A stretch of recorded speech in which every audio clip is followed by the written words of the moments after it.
This is the all new Apache RR 310 as a quick shifter. దీని quick shifter మీకు మొత్తం 4 lakh rupees లోనే మొత్తం బైక్ తో పాటు వచ్చేస్తుంది అనమాట. అండ్ ఇది ఓన్లీ క్విక్ షిఫ్టర్ కాదు, ఆటో బ్లిప్పర్ కూడా ఉంది. సో అప్ షిఫ్ట్ తో పాటు డౌన్ షిఫ్ట్ కూడా చేయొచ్చు. అంతేకాకుండా నేనేం విన్నాను అంటే from the owner, he said urban mode లో దీని గేర్స్ చాలా స్మూత్ షిఫ్ట్ అవుతున్నాయి క్విక్ షిఫ్టర్ తో. But once you going to track mode కదా, కొద్దిగా గట్టిగా ఉంది షిఫ్ట్ చేసేటప్పుడు, అంత అక్యురేట్ లేదని చెప్పేసి, విచ్ ఇస్ వియర్డ్. జనరల్ గా అయితే హై స్పీడ్స్ లో లేదా హై RPM లోనే షిఫ్ట్ అవుతాయి ప్రాపర్ గా, కానీ దీని ఉల్టా ఉంది, లో స్పీడ్స్ లో బాగా షిఫ్ట్ అవుతుందని చెప్పేసి. అండ్ నేను ఆల్మోస్ట్ 90% పనిచేస్తుంది, 10% అటు ఇటు అవుతుంది. ఒక్కొక్కసారి డౌన్ షిఫ్ట్ అవ్వదు, ఒక్కొక్కసారి అప్ షిఫ్ట్ అవ్వదు, విచ్ ఇస్ కామన్. అండ్ నా బైక్ లో కూడా ఆ ప్రాబ్లం ఉంది.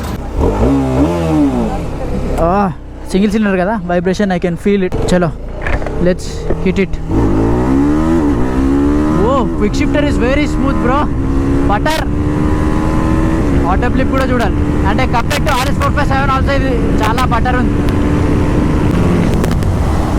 Okay, oh auto blip works fantastic. Okay, అప్పుడప్పుడు మిస్ అవుతుంది, థర్డ్ నుంచి మళ్ళీ సెకండ్ టైం చేస్తే అవ్వలేదు. But compare to RS 457 this quick shifter is better. నేను ఆబ్వియస్లీ దాంతో ఎందుకు కంపేర్ చేస్తున్నావు బ్రో అంటే, నేను అదే వాడతా కాబట్టి దాని క్విక్ షిఫ్టర్ వర్సెస్ దీని క్విక్ షిఫ్టర్ చేస్తున్నా. అంతేకాదు దీనిలో క్రూజ్ కంట్రోల్ కూడా ఉందన్నమాట మనకి, ఒకసారి అది కూడా చూసేద్దాం. అండ్ దీనికి అడ్జస్టబుల్ సస్పెన్షన్స్ ఉన్నాయి, ప్రీలోడ్ కంప్రెషన్ ఉంది, రీబౌండ్ ఉంది. బ్రో మొత్తం ఇచ్చేసిండు TVS వాడు, లిటరలీ మీకు ఫుల్ ప్యాకేజ్ ఇది తీసుకోండి అని.